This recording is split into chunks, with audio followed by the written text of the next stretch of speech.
감사합니다. 오늘 말씀 같이 보겠습니다. 왔다 갔다 해서 죄송합니다.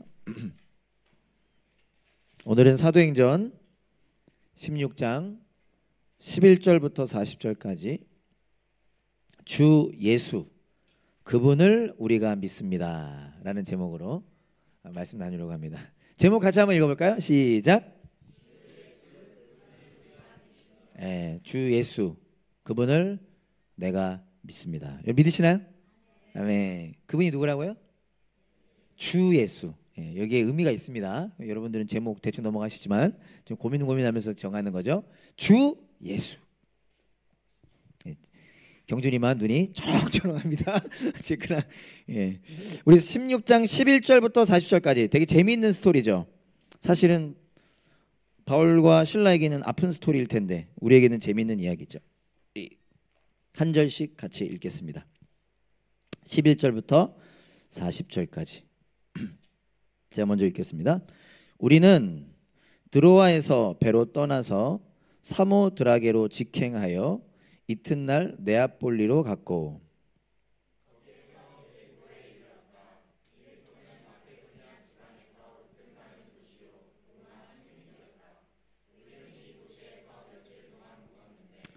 죄송합니다. 오늘만 이해 부탁드려요. 원래 쭉 읽는 걸 제가 원하는데요. 오늘만 잠깐 부연 설명해드립니다. 빌립보라는 도시가 오늘 배경인데 뭐라고 표현되어 있죠? 마게도니아 지방에서 으뜸 가는 도시래요. 성경 보시면 좋은 성경 대부분 다 좋은 거 갖고 계세요. 주석이 있고 밑에 보면 또는 첫째 도시 이렇게 나와 있습니다. 수도라는 의미는 아니고요. 이게 여러분 동의될지 모르겠지만 멜번이 호주의 최고 도시라고 표현하죠. 혹은 시드니 최고 도시라고 표현하죠. 수도는 어디예요? 캔버라. 그 느낌이에요. 더 큰 도시 수도는 따로 있는데 빌립보에서 가장 으뜸 최고의 도시다. 그러니까 멜번 같은 곳이다. 이렇게 생각하시면 됩니다. 그리고 우리가 오늘 좀 이해하면 좋은 게 로마 식민지였다는 표현도 좀 중요합니다. 로마 사람들이 다스리는 곳이고 이따 얘기할지도 모르고 안 할지도 몰라서 대부분 퇴역한 군인들이 살고 있던 곳이 빌립보라고 보통 표현해요. 이게 우리가 성경을 더 이해하는 데 도움이 됩니다. 자, 이어서 읽겠습니다. 안식일에 성문 밖 강가로 나가서 유대 사람이 기도하는 초소가 있음직한 곳을 찾아갔다. 우리는 거기에 앉아서 모여든 여자들에게 말하였다.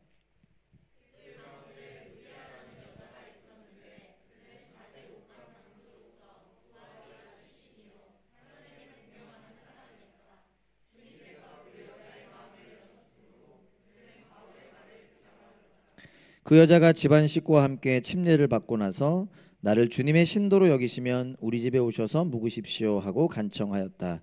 그리고 우리를 강권해서 자기 집으로 데리고 갔다.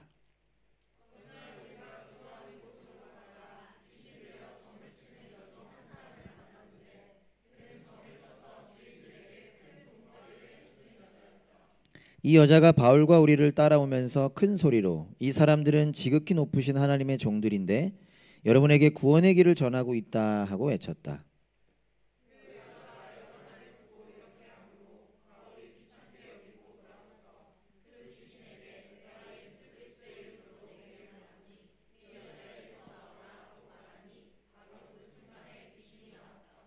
그 여자의 주인들은 자기들의 돈벌이 희망이 끊어진 것을 보고 바울과 실라를 붙잡아서 광장으로 관원들에게로 끌고 갔다.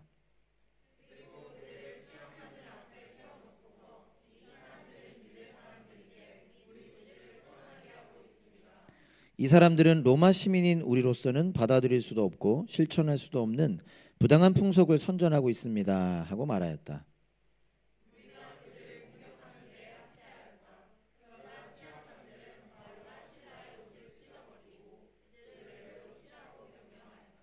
그래서 이 명령을 받은 부하들이 그들에게 매질을 많이 한 뒤에 감옥에 가두고 간수에게 그들을 단단히 지키라고 명령하였다.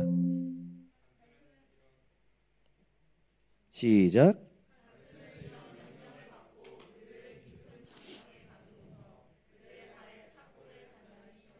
한 밤쯤 되어서 바울과 실라가 기도하면서 하나님을 찬양하는 노래를 부르고 있는데 죄수들이 듣고 있었다.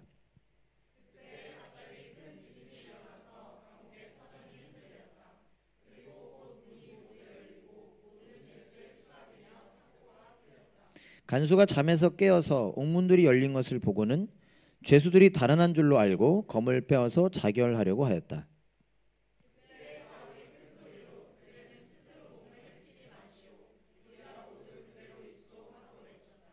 간수는 등불을 달라고 해서 들고 뛰어들어가 무서워 떨면서 바울과 실라 앞에 엎드렸다.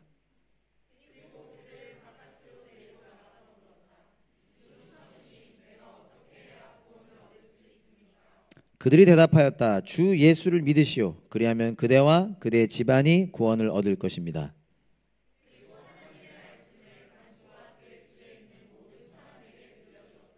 그 밤 그 시각에 간수는 그들을 데려다가 상처를 씻어주었다. 그리고 그와 온 가족이 그 자리에서 침례를 받았다.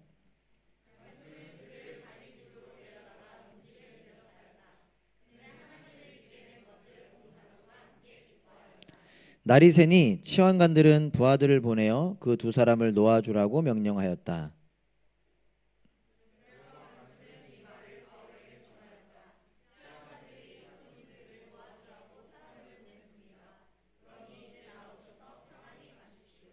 바울이 그들에게 말하였다. 치환관들이 로마 시민인 우리를 유죄 판결도 내리지 않은 채 공견연히 때리고 감옥에 가두었다가 이제 와서 슬그머니 우리를 내놓겠다는 겁니까? 안 됩니다. 그들이 직접 와서 우리를 석방해야 합니다.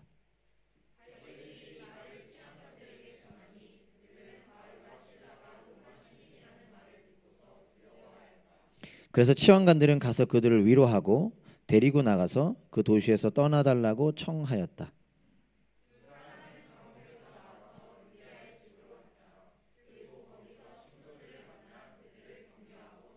아멘.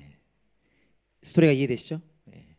한 번 더 기도하겠습니다. 하나님, 오늘도 사도행전 하나님의 말씀을 나눌 때 우리가 이 말씀에 담긴 마음과 하나님의 뜻을, 그 은혜를 경험하고 깨닫기 원합니다.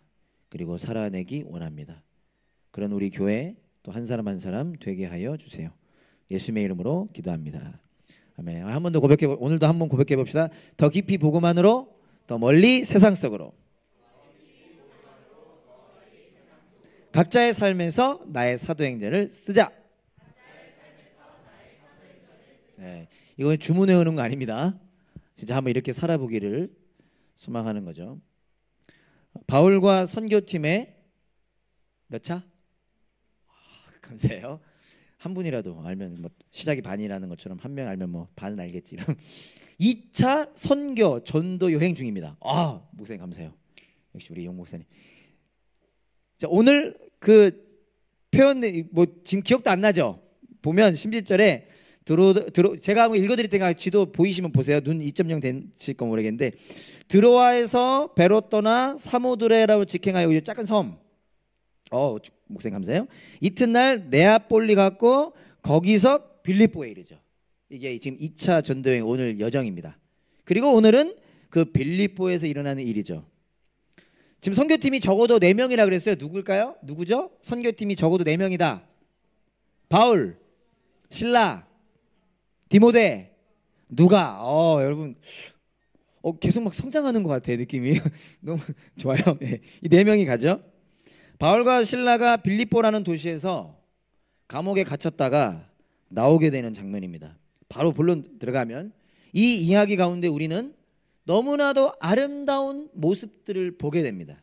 너무나 많지만 그중에 제가 4가지를 간단히 나눌 텐데 설교를 요약하는 분들 계시죠. 그래서 제가 이거 원래 이런 거 안 하는데 제가 자꾸 이렇게 더 설명을 도와드리는 건데 아름다운 모습들 4가지를 볼 텐데 이 4가지가 뭐냐면 하나님은 어떤 일을 행하시는가라는 거예요.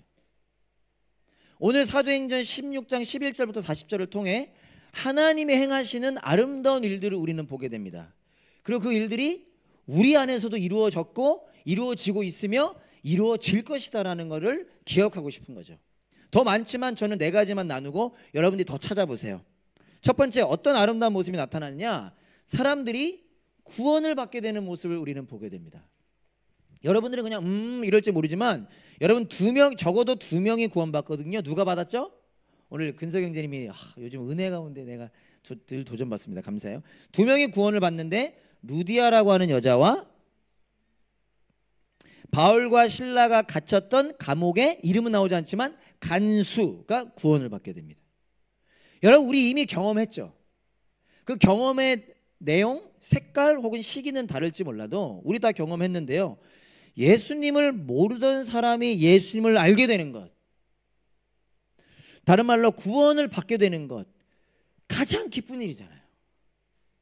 그렇죠.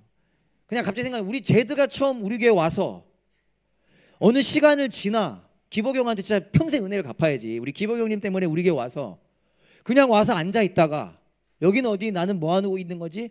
어느 날 주님이 주시는 그 은혜를 통해 예수님 만나게 되고, 그 아름다운 힙합이라고 해야 되나? 어쨌든 아름다운 그 랩으로 뭐 했죠?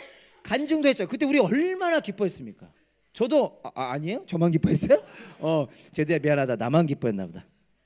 저는 진짜 눈물이 나더라고. 와, 우리 제드가 저런 고백을 한다라는 게 우리 교회의 목적 아닌가요? 주일학교의 목적이기도 하죠. 예수님을 믿게 되는 것, 알게 되는 것, 그 일이 지금 일어나고 있다는 겁니다. 네, 심지어 누가요? 당시에 상대적으로, 죄송합니다, 지금은 바뀌었죠. 오히려 소외계층이었던 여자와, 유대인들은요 여자를 숫자로도 안 쳤어요. 여기에 보면 몇 명 같이 1명, 2명, 3명 이렇게 쳤어요.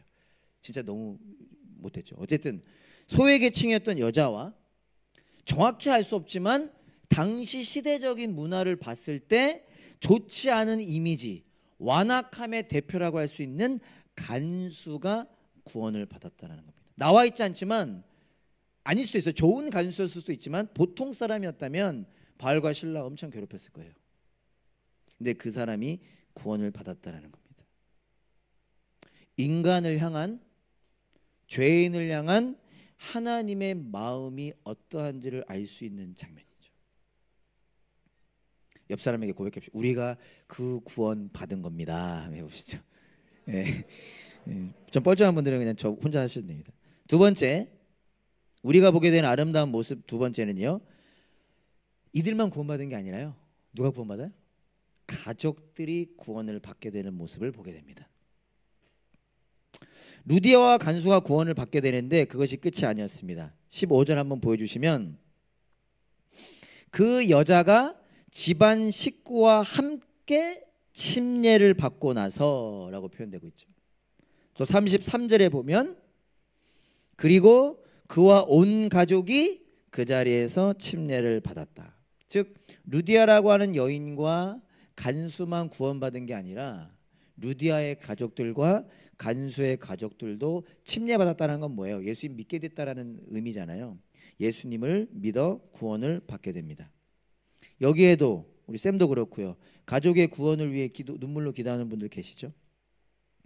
여러분들이 많이 들어보셨을 유명한 말씀이 오늘 본문에 등장합니다. 31절입니다. 우리 잘 아시는 말씀이죠. 그들이 대답하였다. 주 예수를 믿으시어 그리하면 그대와 그대의 집안이 구원을 얻을 것입니다. 기억해주는, 너와 내 집이 구원을 얻으리라. 이 유명한 말씀 여기 나옵니다. 근데 오해하면 안 되는 게 있어요. 뭐죠? 여러분 이미 알고 있죠. 우리는 내가 예수님 믿으면 내 가족들도 저절로 구원을 받는다, 아니다? 아니다. 저절로 그 말씀은 아니에요. 나 구원 받았으니까, 나 예수 믿으니까 우리 가족도 저절로, 그 뜻은 아닙니다. 그럼 어떤 의미죠?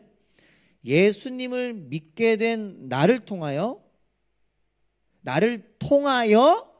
우리의 가족도 구원하시는 하나님이시다라는 거죠.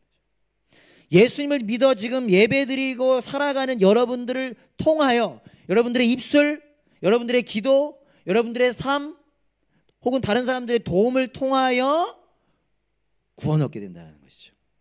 루디아와 간수가 예수님을 믿게 됐고요, 그들을 통해 그들의 가족들도 어떻게 된 거예요?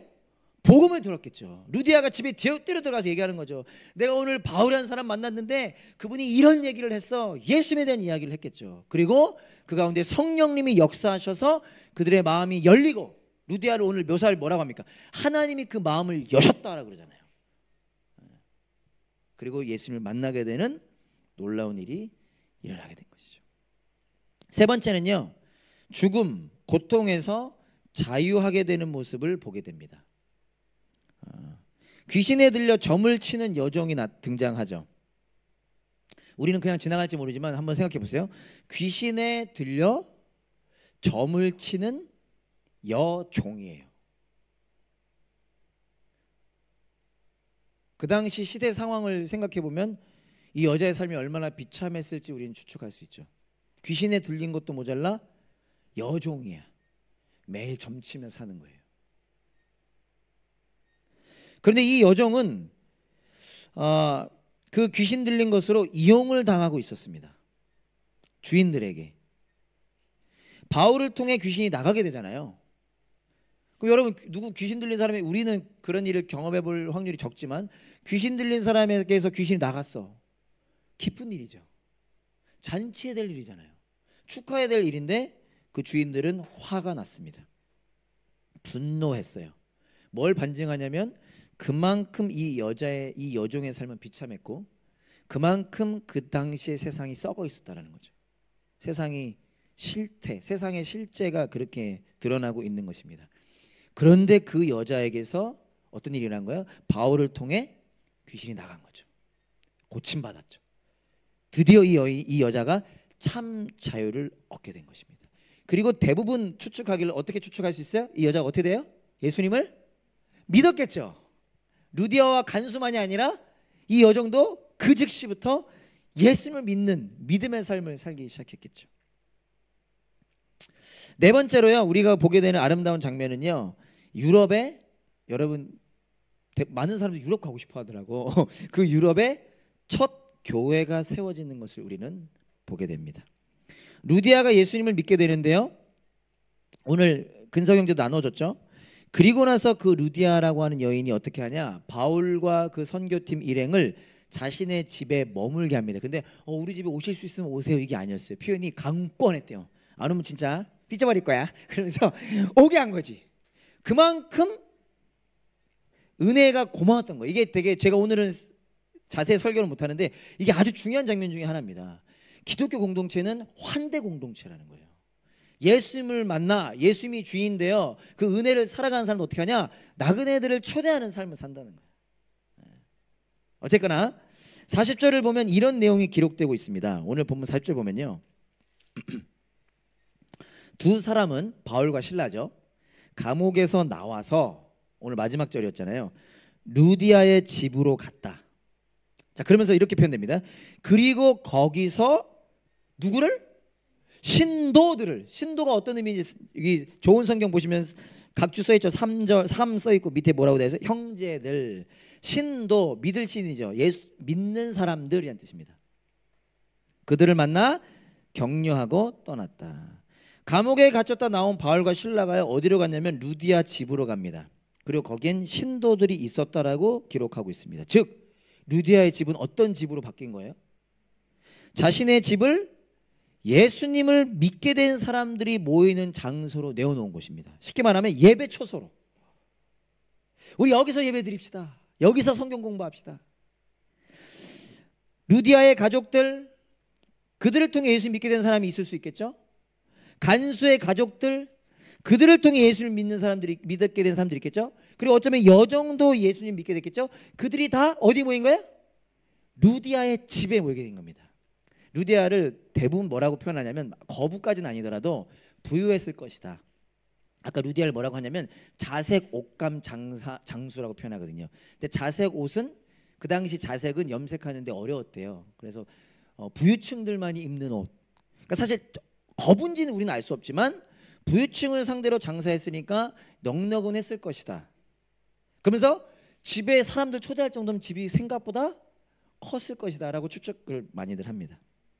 중요한 건 그게 중요한 게 아니라 그런 루디아의 집이 예배 장소, 교회가 모이는 장소가 되었다라는 거죠. 그리고 그게 곧 뭐다? 유럽에 세워진 첫 교회라는 거예요. 뭐 첫이 중요하지 않을 수도 있지만 중요할 수도 있죠. 네 가지로 정리해 보았습니다. 간단하게. 이게 어떤 일들이라고요? 하나님이 행하시는 일들. 한 사람을 구원하고 그를 통해 가족을 구원하고 치유해 주시며 자유케 하시며 교회를 세워 나가시는 거예요. 중요한 건 뭡니까? 오늘 우리가 기억하길 원하는 건 뭐예요? 이 일은 하나님께서 하시는 일인데 바울과 실라를 통해 하셨던 것처럼 저와 여러분을 통해서도 행하기 원하신다는 거예요. 아멘. 우리 담없는 교회가 그런 교회가 되길 원하는 겁니다. 이미 하나님이 행하셨죠. 어떤 일을 행하셨죠? 여러분들을 부르셨죠. 구원하셨죠. 여러분을 통해 여러분의 가족들이 주님께로 인도되기를 원하신다는 겁니다. 그 일을 행하신다는 거예요.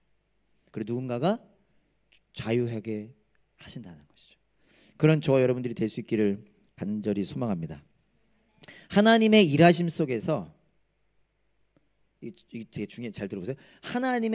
지금 하나님이 일하시는데 그 하나님 일하심 속에서 그 일하시는 하나님께 순종하는 바울과 선교팀의 삶 속에서 우리는 뭘 보게 되냐, 또 놀라운 모습들을 보게 됩니다. 쉽게 말하면 바울과 실라에게서 놀라운 모습을 보게 돼요. 그 장면을 우리가 또 잠깐 보기를 원하는데, 이건 어떤 내용을 하냐면, 여러분 설교를 요약하는 분들을 위해서 알려드립니다. 은혜의 내용을 기억하라. 한번 따라해볼까요? 은혜의 내용을 기억하라. 아까는 하나님이 하시는 일들이 있다 그랬죠.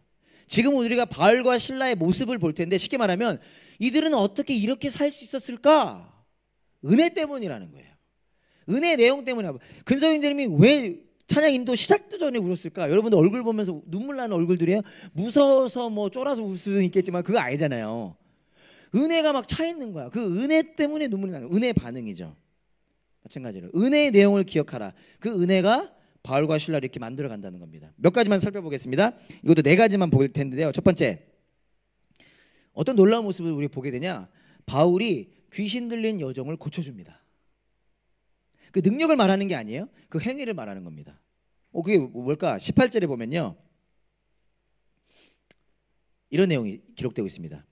그 여자가 여러 날을 두고 이렇게 하므로 바울이 귀찮게 여기고 돌아서서 그 귀신에게 내가 예수 그리스도의 이름으로 내게 명하니 이 여자에게서 나오라 하고 말하니 바로 그 순간에 귀신이 나왔다. 자, 어디 도시죠? 빌립보라고 하는 도시에 도착했습니다. 거기서 기도도 하고 복음도 전하고 했겠죠.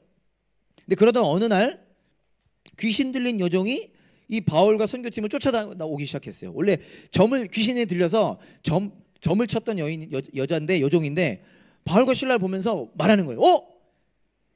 하나님의 사람들이다. 막 얘기하는 거예요. 어떻게 얘기했는지 모르겠어요. 근데 매일 쫓아다니면서 바울과 실라 그렇게 얘기를 막 하는 거야. 근데 신기한 게 있어요. 평소 같았으면 바울이 어떻게 했을까요? 성경 잘 알린 것을 평소를 모르나? 그 즉시 베드로, 요한도 그랬죠. 귀신 딱 들리는 사람이 있으면 그 즉시 예수님이 하셨던 것처럼 귀신아 나가라 쫓아냈을 거예요. 더구나 고통받고 있으니까. 근데 웬일인지 바울과 실라가 그 즉시 안 쫓아냅니다. 며칠을 견뎌냈다라는 걸 우린 보게 돼요. 뭐라고 표현되고 있습니까? 오늘 우리가 본 새 번역에는 이렇게 여러 날을 두고 이렇게 함으로 바울이 귀찮게 여기고 쫓아냈다 그래요. 근데 이거는 표현이 개역개정이 좀 더 맞는 것 같아요. 개역개정이 뭐라고 나오냐면 괴로워하여 쫓아냈다고 얘기해요. 고민을 했다는 거죠. 특히 며칠을, 여러 날 동안을. 왜 그랬을까? 왜 바로 안 쫓아내고 며칠 기다렸을까? 학자들은 정확한 이유는 성경에 안 나옵니다. 근데 저는 동의하는데, 학자들은 그 이유가 아마도 여종에게서 귀신을 쫓아내주면 발생하게 될 파급 효과 때문에, 그 뒷일 때문에 바울이 고민했을 것이다 라고 얘기하고, 우리는 그것을 예상할 수 있는 것이 이미 그 일로 바울이 겪은 고난을 보았죠. 귀신을 쫓아내준 일로 바울은 감옥에 갇히게 됐고 매를 맞았고 위협을 당했습니다. 근데 그 위협은 바울과 실라에게서만 끝나지 않았을 거예요. 바울과 실라를 통해 예수를 믿게 된 사람들을 향한 위협으로 퍼졌겠죠. 그 일을 고민했을 거다라고 생각을 하는데, 그럼에도 불구하고 바울은 그 귀신을 쫓아내준다라는 거예요. 우리 같았으면 어떻게 해요? 괜찮아, 아무도 몰라, 가만히 너만 입 다물면 돼, 지나가자. 아닌가요? 저만 그런가요? 저만 나쁜 놈인가요? 두 번째, 바울과 실라가, 이건 우리에게 유명한 장면이죠. 감옥에서 뭐 합니까? 찬양하는 노래를 부릅니다. 저는 이게 얼마나 저에게 찔림과 도전이 되는지. 가장 제가 감옥과 가까운 시간이, 너무 많이 얘기했지만 군대잖아요. 찬양은 무슨 화가 나더라고. 제가 여러 번 얘기했죠. 제가 딱 입대할 때 나온 노래가 2년 2개월 길지 않은 시간 뭐 이런 노래가 있었어요. 약간 힙랩 그런 노래인데 들어가서 제가 계속 얘기했어요. 2년 2개월 길지 않다고. 누군지 내가 진짜. 근데 바울과 실라는요 찬양한 노래를 불렀대요. 가만히 생각해 보면 상상하기 힘든 장면입니다. 바울과 실라는 귀신을 쫓아내준 일로 감옥에 갇히는데 그냥 갇히지 않았습니다. 사람들이 그들의 옷을 찢어 벗겼고요. 얼마나 무서웠을까요? 매우 때렸대요. 그 당시에 태형, 죽기 직전까지 때리는 겁니다. 그리고 나서 그 제정신이 아니었겠죠. 그들을 수갑을 채우고 착고를 채우고 깊숙한 곳에 가둡니다. 아프고 억울하고 무엇보다 내일 어떻게 될지 모르는 무서운 상황이죠. 내일 우리가 죽임당할까? 내일 또 매를 맞을까? 어떻게 될까? 그런데 그 당시를 성경은 기록하길 25절에 그들이 기도하면서, 기도까지는 그래도 이해가 돼요. 저도 군대에서 계속 기도했어. 저절로 나와 기도가. 그냥 하나님을 찬양하는 노래를 불렀다. 그러니까 기도가 좀 달랐던 것 같아요. 하나님을 찬양했대요. 여러분 우리 같았으면, 아니, 여러분은 아닌가? 저 같았으면 어떤 상황이에요? 불평하고 짜증나고 한탄, 그 무서운 토로가 나오는 장면 아닙니까? 하나님 제발 좀 살려주십시오. 너무 무섭습니다. 저에게 어떻게 이러실 수 있습니까? 그런데 바울과 실라는요 찬양 뭐예요? 기뻐서 노래를 불렀다는 거예요. 이게 가능합니까? 아마 저의 추측은 그 당시 유대인들은 시편으로 찬양했을 거니까 그냥 저 혼자 그냥 딱 드는 마음은 이거였어요. 왕이신 나의 하나님, 내가 주를 높이고 영원히 주의 이름을 송축하리이다, 이렇게 했겠죠. 그리고 바울이 쓴, 지금 우리 도시가 어디예요? 배경이 빌립보잖아요. 빌립보서를 썼잖아요. 그 빌립보에 있는 교인들에게 시간이 지나서 거기에 보면 바울이 어떤 얘기도 하냐면 우리가 고난받는 건 특권이야 라고 이야기합니다. 빌립보서 나중에 읽어보세요. 읽게 될 줄 믿습니다. 읽을 줄 믿습니다. 고난받는 걸 특권이라고 얘기해요. 예수님 믿는 것만 특권이 아니라 예수님과 함께 고난받는 것도 특권이야. 그 옛날에 사도들이 뭐라고 했습니까? 위협을 당했을 때 종교 지도자들에게 우리가 예수님 믿는다는 이유로 고난을 받다니, 우리가 예수님의 제자라고 인정받은 거잖아요. 하나님 감사합니다 기도했거든요. 바로 그 찬양이었던 거죠. 우리가 하나님의 자녀구나, 우리가 제자라고 인정받았구나, 그래서 이렇게 고통받는 거구나 라는 찬양을 했다라는 것이죠.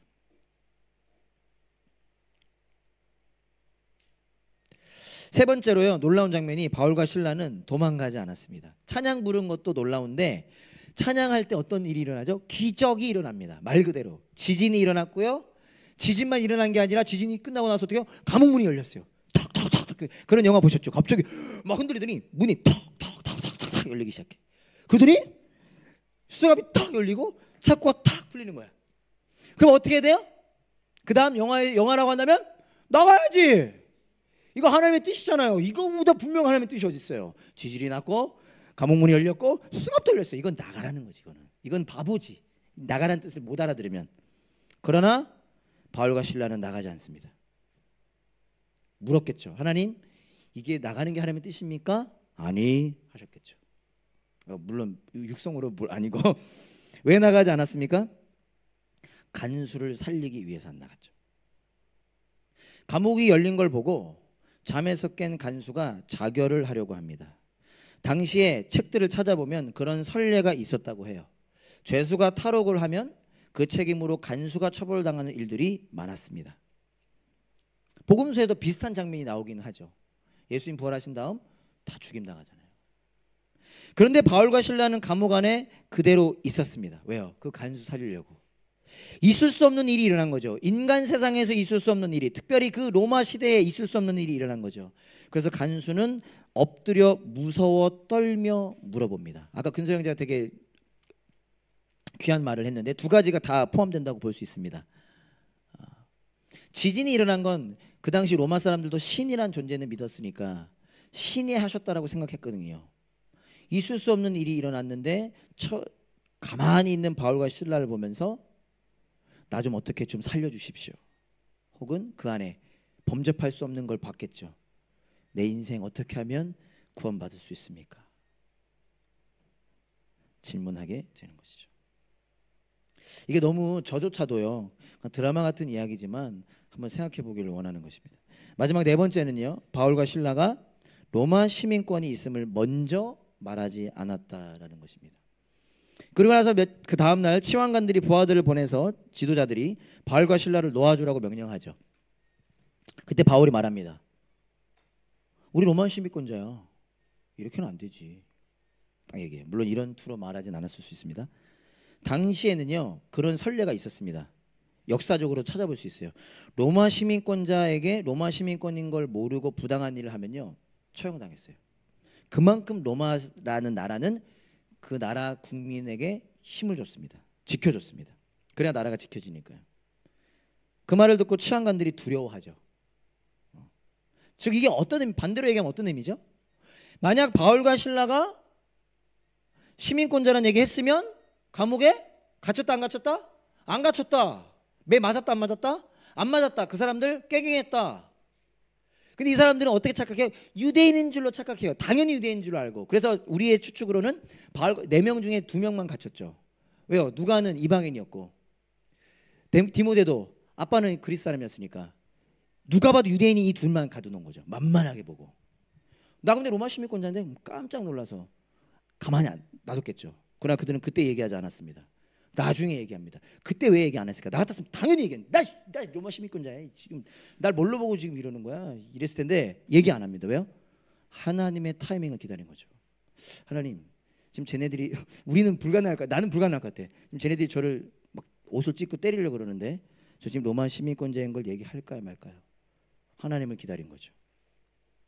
왜 미리 말하지 않았을까? 크게 학자들은 두 가지를 언급합니다. 첫 번째, 바울이 처음부터 로마 시민권자임을 밝혔다면 그곳에서 유대인 선교는 어려웠을 것이다. 그래서 바울은요 딱 서신서에서만 자기가 로마 시민권자인 걸 얘기하지 얘기 안 해요. 잘 얘기 안 합니다. 두 번째, 바울이 박해를 받고 노인 사건 때문에 알고 봤더니 로마 시민권자였던 거기 때문에 어떻게 되는 거예요? 바울을 통해 신라를 통해 하나님께서 구원하신 그 교회가 빌립보에 세워진 교회가 안진해지겠죠. 왜? 이제 바울이 가면서 뭐 물론 그렇게는 안 합니다. 그 사람들이 쫄았잖아. 그러니까 제발 가주세요라고 하면서 이렇게 인사하잖아요. 그래서 바울이 한마디 했겠죠. 교회 가만히 놔둬라. 안 그러면 나 다시 온다. 이거 간 거지. 물론 이렇게 안 했을 거예요. 이거는 저의 생각이고 바울은 우리 위대한 바울은 그렇게 안 했겠지만 그들이 스스로 그렇게 했겠죠. 이들 건드렸다가는 큰일 난다. 야, 저 교회도 놔둬라. 우리 실수했다. 즉 다시 말해 바울과 실라는 로마 시민권 자체도 뭘 위해 사용한 거예요? 복음을 위해 사용한 것입니다. 네 가지로 간단하게 바울과 실라의 모습을 살펴보았는데요. 한마디로 정리해 본다면 바울과 신라는 여러 가지가 있겠지만 조금 불편할지 몰라도 이렇게 한번 오늘은 생각해 보고 싶었습니다. 여정과 간수와 빌립보 교인들을 위해 자신을 희생했습니다. 매를 맞지 않아도 됐지만 매를 맞았고 감옥에 갇히지 않아도 됐지만 갇혔고 나가도 됐지만 나가지 않았습니다. 우리가 생각해 보길 원하는 것, 함께 연약하지만 소망하기를 원하는 것은 이것입니다. 그들은 어떻게 그들 자신을 희생할 수 있었을까? 분명 그들도 보통 사람, 지난주 연약한 사람이라고 했는데 그들은 어떻게 이런 삶을 살아갈 수 있었을까? 그 이유는 무엇이었을까요? 정답은 간단합니다. 예수 그리스도. 오늘 우리가 이것을 붙잡기 원하는 것입니다. 바울이 쓴 책 중에 하나가 빌립보서라 그랬죠. 빌립보서 2장 5절부터 8절까지 여러분들이 대부분 아실 법한 아주 유명한 말씀이 나옵니다. 제가 한번 읽어볼게요. 저도 참 사랑하는 말씀이거든요. 여러분, 빌립보에 사는 사람들에게 하는 말이에요. 이 마음을 품으십시오. 그것은 곧 그리스도 예수의 마음이기도 합니다. 그는 하나님의 모습을 지니셨으나 하나님과 동등함을 당연하게 생각하지 않으시고 오히려 자기를 비워서 종의 모습을 취하시고 사람과 같이 되셨습니다. 그는 사람의 모양으로 나타나셔서 자기를 낮추시고 죽기까지 순종하셨으니 곧 십자가에 죽기까지 하셨습니다. 바울이 이 예수님을 만난 거죠. 그 예수님 믿는 사람들 잡으러 다니다가 다메섹으로 가는 길 중에 바울아 뭐 하느냐? 주님 누구십니까? 네가 박해하는 예수다. 그러나 나는 너를 위해 죽으러 왔다. 그 예수를 만나서 삶이 바뀐 것이죠. 자기 같은 사람, 죽어마땅한 사람인데 그런 나를 위해 죽으러 오셨다니 있을 수 없는 일이잖아요. 근데 그 예수님이 바울의 삶 속으로, 바울 안으로 들어오신 것입니다. 나를 위하여 대신 십자가에서 죽으신 것이죠. 그걸 깨달은 바울인 거예요.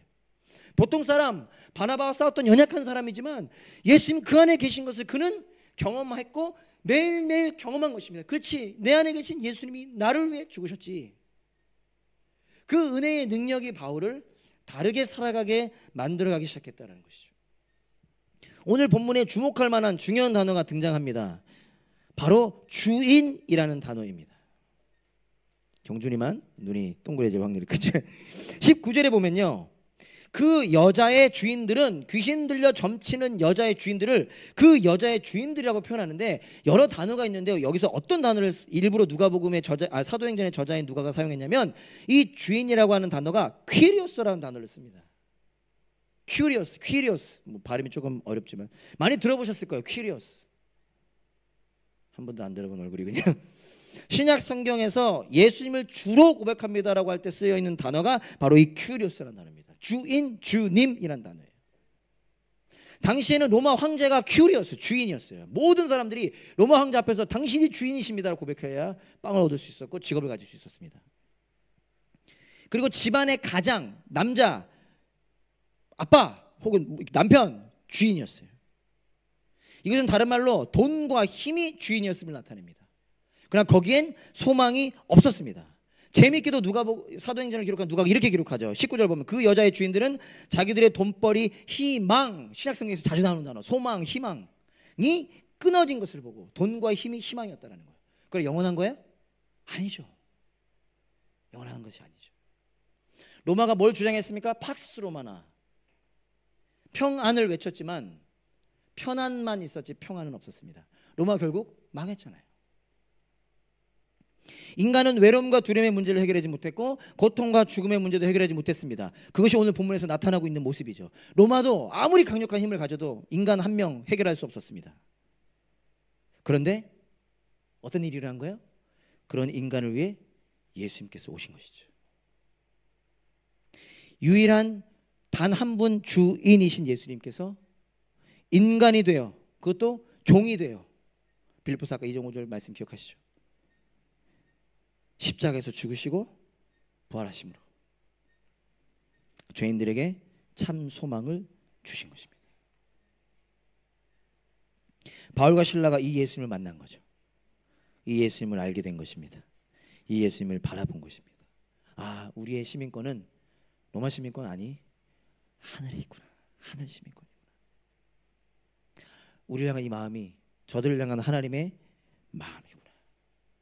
이 고백이, 이 은혜의 내용이 바울과 실라로 하여금 이런 삶을 살게 한 것이다 라는, 어쩌면 우리가 너무 잘 알고 있는 당연하고 기본적인 이 내용을 오늘 다시 한번 붙잡기 원하는 것입니다. 여러분 예수님 믿으시나요? 네, 믿는다고 대답하신다면 그 은혜의 내용을 이미 소유하고 계신 것입니다. 주 예수, 그분을 내가 믿습니다. 말씀을 마치겠습니다. 제가 요즘 많이 찾아보는 목사님인데요, 이정규 목사님 한 분께서 이런 말씀을 하시더라고요. 이 본문을 통해서 이 말씀 하시더라고요. 참 표현이 되게 시적이고 좋았습니다. 우리를 자유하게 하기 위해 노예가 되신 예수님. 여러분, 이게 우리가 믿는 예수님이라는 거예요. 우리를 자유하게 하기 위해 본인의 자유를 포기하신 예수님. 그러면서 이분이 J.A. 크레이머라는 분의 또 글을 인용하셨는데, 이분은 이런 글을, 또 아름다운 표현을 쓰시더라고요. 주님의 죽음이 죽음을 죽였듯. 아, 너무 멋지죠. 예수님의 죽음이 죽음을 죽였듯. 우리가 두려워한 그 죽음, 사망을 죽였다라는 거죠. 사망 권세 이기셨다라는 거죠. 저와 여러분을 자유하게 하기 위해 예수님께서 고통당하셨습니다. 저와 여러분의 죽음의 문제를 해결하기 위해, 여러분들의 그 고통과 고난의 문제를 해결하기 위해 예수님께서 죽으셨습니다. 이것이 우리가 받은, 우리가 소유한 은혜입니다. 이 은혜의 예수님을 바라보고 의지할 때 우리 또한 바울처럼 살아가게 될 것입니다. 예수님은 한 여인, 소외받는 사람에게 마음이 있으셨습니다. 예수님은 간수, 완악한 사람에게 마음이 있으셨습니다. 예수님은 여종, 고통받는 사람에게 마음이 있으셨습니다. 그리고 이제는 우리를 통해 그 일을 행하기 원하십니다. 그 마음에 반응하는 우리 모두가 될 수 있기를 간절히 소망합니다. 우리 함께 찬양하실까요? 다 같이 일어나셔서